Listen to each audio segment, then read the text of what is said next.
Praise the Lord. Hallelujah. கர்த்தர் நமக்கு மகிமை உண்டாவதாக. பிப்ரவரி மாதம் 15ஆம் தேதி கர்த்தர் நம்மை இம்மட்டமாக அழைத்ததற்காக நன்றியோடு அவரை நாம் ஆராதித்து துதித்து மகிழ்ந்து அவருடைய வார்த்தைகளை கேட்டு அவருடைய போஜனத்தில் பங்கு கொண்டு அவருடைய ஆசீர்வாதத்தை நாம் முழு மனதோடு பெற்றுக் கொள்வோமாக. இன்றைய நாளில் நான் உங்களுக்கு கொடுப்பது ஏசாயா 65ஆம் அதிகாரம் 23ஆம் வசனம்.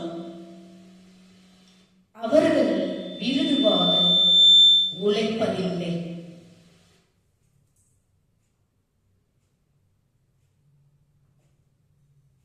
அவர்கள் விருதுவாக உழைப்பதில்லை, அவர்கள் துன்பம் உண்டாக பிள்ளைகளை பெறுவதும் இல்லை, அவர்களும் அவர்களோடு கூட அவர்கள் சந்ததியினரும் கர்த்தராலே ஆசீர்வதிக்கப்பட்டவர்களாக இருப்பார்கள். நீங்கள் கர்த்தரால் ஆசீர்வதிக்கப்பட்டவர்கள். உங்கள் வேலை, ஜெபங்கள் மற்றும் தியாகங்கள் வீணாகி போவதில்லை. உங்கள் வாழ்க்கையை குறித்த தேவனுடைய வாக்குறுதி நிச்சயம் நிறைவேறும். உங்கள் முயற்சிகள் பலனளிக்கும். உங்கள் பிள்ளைகள் அவருடைய தயவை அனுபவிப்பார்கள். நீங்கள் உடனடியாக முடிவுகளை காணாவிட்டாலும் தேவன் திரைக்கு பின்னால் செயல்படுகிறார் என்பதை அறிந்து கொள்ளுங்கள். இன்றைய உங்கள் கீழ்ப்படிதல் நாளைக்குரிய ஆசீர்வாதங்களை கொண்டு வரும். நம்பிக்கையுடன் இருங்கள். நன்மையை விதைத்துக் கொண்டே இருங்கள். ஒருபோதும் சோர்ந்து போகாதிருங்கள். நீங்கள் நஷ்டப்பட அல்ல, ஆசீர்வாதத்திற்காக அழைக்கப்பட்டிருக்கிறீர்கள். நாம் ஜெபிப்போம். பரலோக பிதாவே, என் வாழ்க்கையில் உமது ஆசீர்வாதங்களுக்காக நன்றி செலுத்துகிறேன். என் உழைப்பு வீணல்ல என்று நான் நம்புகிறேன். என் முயற்சிகளை ஆசீர்வதித்து என் பிள்ளைகளுக்கும் எனது தலைமுறைகளுக்கும் உமது தயவு கடந்து செல்லட்டும். ஆமென். நாம் நன்றியோடு அவரை நாம் ஆராதித்து துதித்து பாடுவோமாக.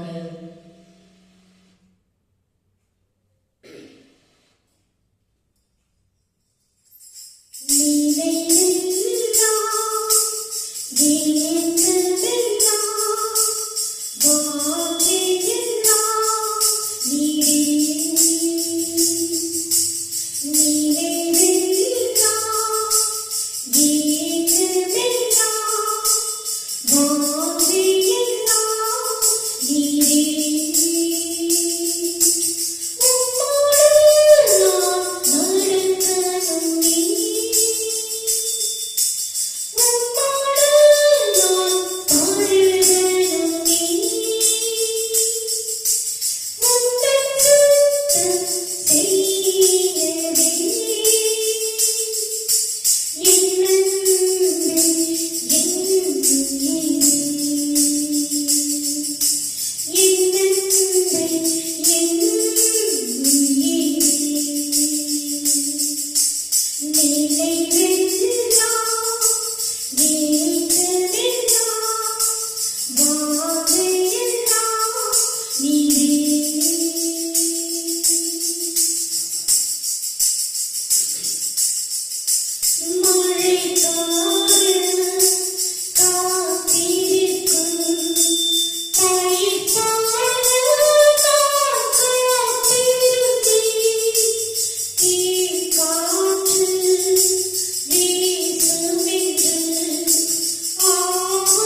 இப்பொழுது ஆண்டுடைய வார்த்தையை கடந்து செல்வோம்.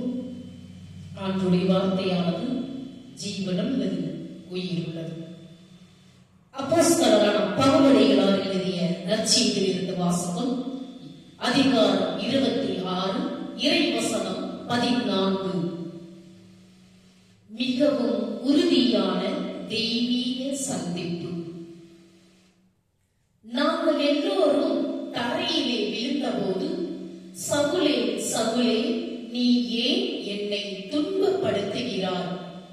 முள்ளில் உதைக்கிறது உனக்கு கடினமா என்று எபிரேய பாஷையிலே என்னுடனே சொல்லுகிற ஒரு சத்தத்தை கேட்டேன் என்றார். எபிரேய மொழியில் பவுலை நோக்கி உரையாற்றிய கிறிஸ்து தனது அடையாளத்தை உறுதிப்படுத்தினது அல்லாமல் அவனை ஒரு மகத்தான உருமாற்றத்திற்கு தயார்படுத்தினார் இயேசு. கிறிஸ்துவர்களை துன்புறுத்தியவனை ஒரு பயன்படும் பாத்திரமாக மாற்றினார். விசுவாசத்தை குலைப்பவனை விசுவாசத்தை கட்டி எழுப்புகிற அறிவிப்பாளனாக மாற்றினார். கர்த்தர் யாரை? பவுலடிகளார் என்ற அப்போஸ்தலரை. தேவனுடைய சித்தத்தை எதிர்ப்பதின் பயனற்ற தன்மையை அனைவரும் உணரும்படியான ஒரு வாய்ப்பை தனது சாட்சியின் மூலம் ஏற்படுத்தி கொடுத்தார். பவுலும் அவர்களுடனே கூட வந்தவர்களும் தங்களை சுற்றி பிரகாசிக்கிற பேரொளியை கண்டார்கள். அவர்கள் எல்லோரும் பவுலோடு சேர்ந்து தரையிலே விழுந்தார்கள். அப்போஸ்தலர் 9 மற்றும் 22 அதிகாரங்களில் குறிப்பிட்ட விவரங்களை விட லூக்கா இங்கு சற்று கூடுதலான விவரங்களை தருகிறார். வெளிப்படையாக வெளிச்சம் மிகவும் பிரமிக்க வைக்கும் அளவுக்கு அவர்கள் அதை பார்த்து திகைத்து போய் தரையில் விழுந்தார்கள். அவள் மாத்திரம் எபிரேய பாஷையில் தன்னுடனே பேசுகிற சத்தத்தை கேட்டான். யூத தேவனே தன்னிடம் பேசினதாக அடையாளம் கண்டான் பவுலடிகளார். மீட்பின் செய்தி இஸ்ரவேலில் இருந்து உலகம் முழுவதும் பரவுவதை காண்கிறோம் நாம். சவுலே சவுலே என்றழைக்கும் குரல் வெறும் கண்டன குரல் மட்டுமல்ல, சுய பரிசோதனை மற்றும் மாற்றத்திற்கான ஓர் அழைப்பின் குரலாகும். அப்போஸ்தலனான பவுலடிகளார்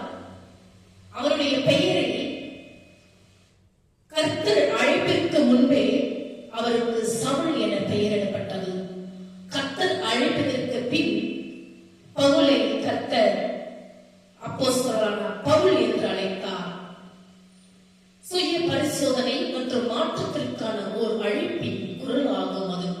நமது கடந்த கால அல்லது தற்போதைய சூழ்நிலைகளை பொருட்படுத்தாமல் நாம் இருக்கும் இடத்தில் நம் சொந்த மொழியிலேயே நம்மோடு பேசி நம்மை சந்திக்கிறவர் நம் கர்த்தர். சவுல் சவுல் என்று அவனது பெயரை மீண்டும் மீண்டும் சொல்வது அவசரத்தையும் நெருக்கத்தையும் குறிக்கிறது. தேவன் நம் ஒவ்வொருவர் மீதும் வைத்திருக்கிற ஆழ்ந்த அன்பை பிரதிபலிக்கிறது.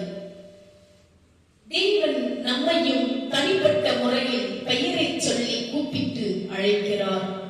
நீ ஏன் என்னை துன்பப்படுத்துகிறாய் என்ற நீ நான் உறவின் அடிப்படையிலான கேள்வி வெறும் குற்றச்சாட்டாக மட்டுமல்லாமல் சுய பரிசோதனைக்கான ஒரு தருணமாகவும் வெளிப்பட்டது. குறிப்பிட்ட தனிப்பட்ட முறையில் புரிந்த தாய்மொழியில் பேசுகிற வல்லமை உள்ள வார்த்தைகள். தேவனுடைய தனிப்பட்ட நேரடியான சந்திப்பு எவ்வளவு வலிமையானது சிந்தித்து பாருங்கள். கர்த்தர் தன்னுடைய பிள்ளைகளை யாராவது துன்பப்படுத்தினால் அதை சகித்துக் கொள்ள மாட்டார். அவருடைய பிள்ளைகளை எந்த மனிதர்களும் அவருடைய பிள்ளைகளை அசிங்கப்பட்டு விட்டார், துன்பப்படுத்தப்பட்டு விட்டார், அதை சகித்துக் கொள்ள மாட்டார்.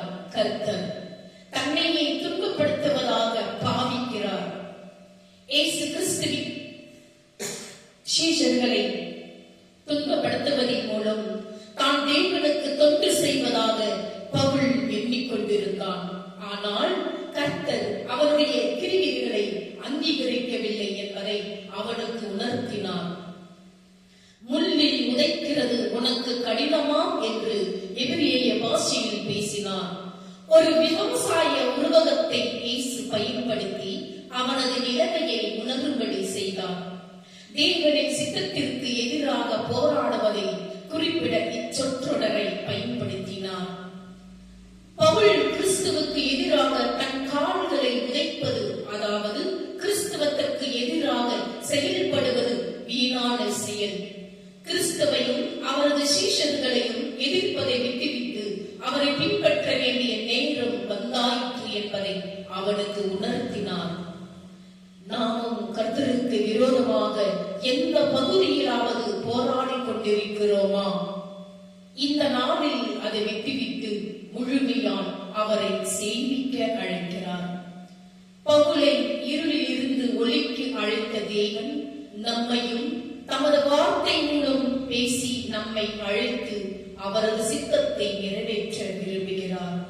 சத்தியத்தின் குரலுக்கு கீழ்ப்படிந்து அவரது பரிபூரண அன்பான வழிகாட்டுதலுக்கு நமது இருதயங்களை ஒப்புக் கொடுப்போம், அர்ப்பணித்து வாழ்வோம். தேவனுக்கு மகிமை உண்டாவதாக.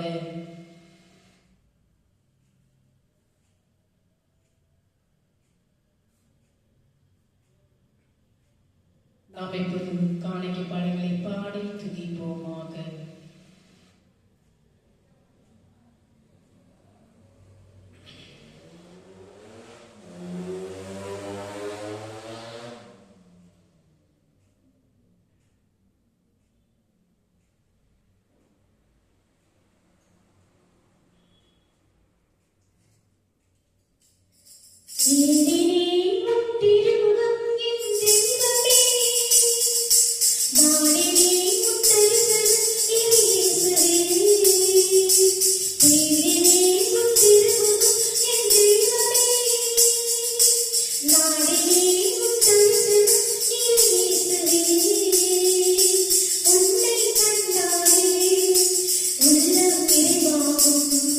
உன் நன்றியை கண்டாலே நெஞ்சம்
கரங்கள் பதித்து உயிர்த்திட உன் கரங்கள் பிடித்து நடக்கிறேன். என்னும் ஏக்கம் நீ என எண்ணி மகிழ்கிறேன். கரங்கள் பதித்து உயிர்த்திட உன் கரங்கள் பிடித்து நடக்கிறேன். என்னும் ஏக்கம் நீ என எண்ணி மகிழ்கிறேன். காயில் செல்லும் சீரும் உன்மடி தேடி கவர்கிறேன். எங்கள் கருத்தமுடன் என்றும் நினைந்து வாழ்கிறேன். எல்லாம் நன்பாலே வாழுகிறேன். என் வாழ்வு பரிசாக ஆகுமே. தேடினேன் உன் திருமுகம் என் தெய்வமே. நாடினேன் உன் தரிசனம் இயேசுவே. உன்னை கண்டாலே உள்ளம் நிறைவாகும். உன் அன்பில் கண்டாலே நெஞ்சம் களிப்பாடும். தேடினேன் உன் திருமுகம் என் தெய்வமே. நாடினேன் உன் தரிசனம் இயேசுவே.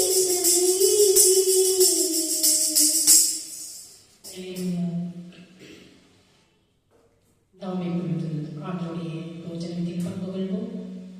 ஆண்டவருடைய போஜனத்தில் பங்கு கொள்வது நாம் உள்ளத்தின் ஆழத்திலிருந்து அவருடைய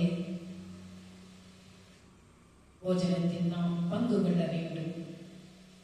கர்த்தர் அதற்கு முன்பாக நாம் செலுத்தும் காணிக்கை உள்ளத்தின் ஆழத்திலிருந்து அந்த காணிக்கை செலுத்தப்பட வேண்டும். அப்பொழுதுதான் அது கர்த்தர் நம்மை பார்த்து நமக்கு என்ன தேவை என்று அவர் நம்மோடு பேசி நம் தேவைகளை ஒவ்வொன்று இரட்டிப்பாக சந்திக்கக்கூடியவர். இந்த நேரத்தில் நாம் ஜெபிப்போம். வானக தந்தையே, நேர்மையாகவே தூயவர், புனிதற்கெல்லாம் ஊற்று. ஆகவே உன்னுடைய தூய ஆவியை பொழித்து இக்காணிக்கைகளை புனிதப்படுத்த வேண்டும் என உம்மை மன்றாடுகிறேன். இவ்வாறு எங்கள் ஆண்டவர் இயேசு கிறிஸ்துவின் உடலும் இரத்தமுமாக எங்களுக்கு இவை மாறுவனவாக. அவர் தாம் பாடுபடுவதற்கு முந்தின நாள் வணக்கத்துக்குரிய தம் திருக்கைகளில் அப்பத்தை எடுத்து வானோக்கி கண்களில் உயர்த்தி, எல்லாம் வல்ல இறைவனும் தம் தந்தையுமாகிய உமக்கு நன்றி செலுத்தி வாழ்த்துரைத்து அப்பத்தை விட்டு தம் சீடர்களுக்கு அளித்து அவர் கூறியதாவது: அனைவரும் இதை வாங்கி உண்ணுங்கள், ஏனெனில் இது உங்களுக்காக கையளிக்கப்படும் என் உடல் என்றார்.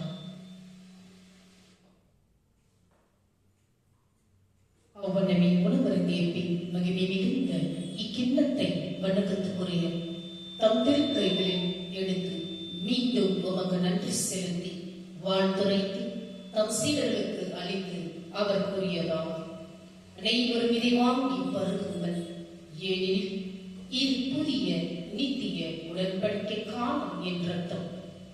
இது பாவ மன்னிப்புக்கென்று உங்களுக்காகவும் எல்லாருக்காகவும் சிந்தப்படும். இதை என் நினைவாக செய்யுங்கள் என்றார். நம் அனைவருமானுடைய பந்தியில் ஒருவனப்பட்டு பகிர்ந்து கொள்வோமாக.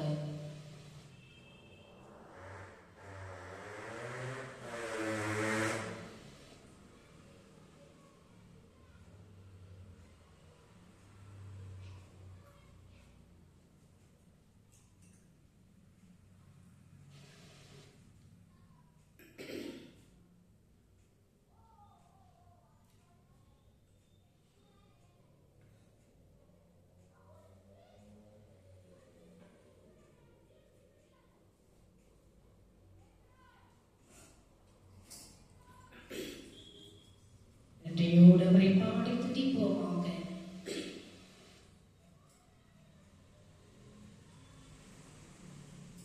சுமை சுமந்து சோர்ந்திருப்போரே, என்னிடம் எல்லோரும் வாருங்கள். என்னிடம் எல்லோரும் வாருங்கள். சுமை சுமந்து சோர்ந்திருப்போரே,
உங்களை நான் நடத்தி செல்வேன். உங்களை நான் அன்பு செய்வேன். உங்களை நான் நடத்தி செல்வேன். உங்களை நான் அன்பு செய்வேன். உங்களை நான் அரவணைப்பேன். உங்களை நான் வாழச் செய்வேன். சுமை சுமந்து சோர்ந்திருப்போரே, என்னிடம் எல்லோரும் வாருங்கள். என்னிடம் எல்லாரும் வாருங்கள். உங்களை நான் வளரச் செய்வேன். உங்களை நான் ஒளிரச் செய்வேன்.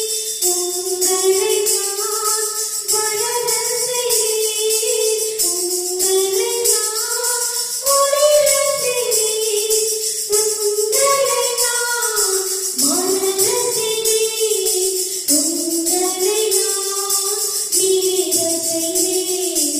சுமை சுமந்து சோர்ந்திருப்போரே, என்னிடம் எல்லோரும் வாருங்கள். என்னிடம் எல்லாரும் வாருங்கள்.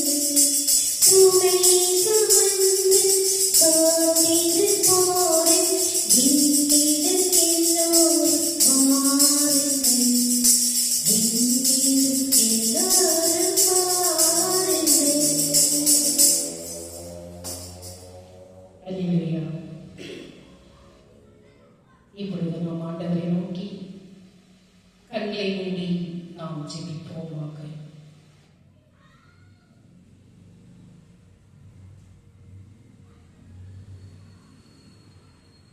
சர்வ வல்லமையுள்ள தேவனே, உங்களுடைய பிரசன்னத்திற்காக ஏங்கி நாங்கள் தாழ்மையுடன் உமக்கு முன்பாக வருகிறோம். எங்கள் இருதயங்களை உமது தெய்வீக அன்பால் நிரப்பி உம்முடைய ஆறுதலான அரவணைப்பை உணரச் செய்யும். உம்முடைய வழிகளில் எங்களை வழிநடத்தி உமது ஒளி எங்கள் மீது பிரகாசிக்க செய்யும். உமது கிருபையும் உமது அன்பையும் உமது ரட்சிப்பின் வல்லமையும் பற்றி நாங்கள் மேலும் அறியபடி உம்முடைய பரிசுத்த ஆவியால் எங்களை தொடும்படி நாங்கள் வேண்டிக் கொள்கிறோம். உமது வார்த்தையின் சத்தியத்திற்கு எங்கள் இருதயங்களையும் மனதையும் திறந்தருளும். உம்மை நோக்கி எங்கள் பயணத்தை தடுக்கக்கூடிய ஏதேனும் சந்தேகங்கள் அல்லது நிச்சயமற்ற தன்மைகளை நீக்கிடும். அன்புள்ள கர்த்தாவே, பவுலைப் போலவே மறுக்க முடியாத வாழ்க்கையை மாற்றும் வழிகளில் பரிசுத்த ஆவியால் தொடரப்படும் அந்த மகத்தானதும் அற்புதமானதுமான அனுபவத்தை பெறும்படி உம்முடைய தெய்வீக தலையீட்டை நாங்கள் கேட்கிறோம். பவுல் உம்முடன் அந்த தெய்வீக சந்திப்பை பெற்ற தருணத்தில் அவர் முழுமையாக உருமாறி அவர் ஒரு புது சிருஷ்டியாக ஆனார்.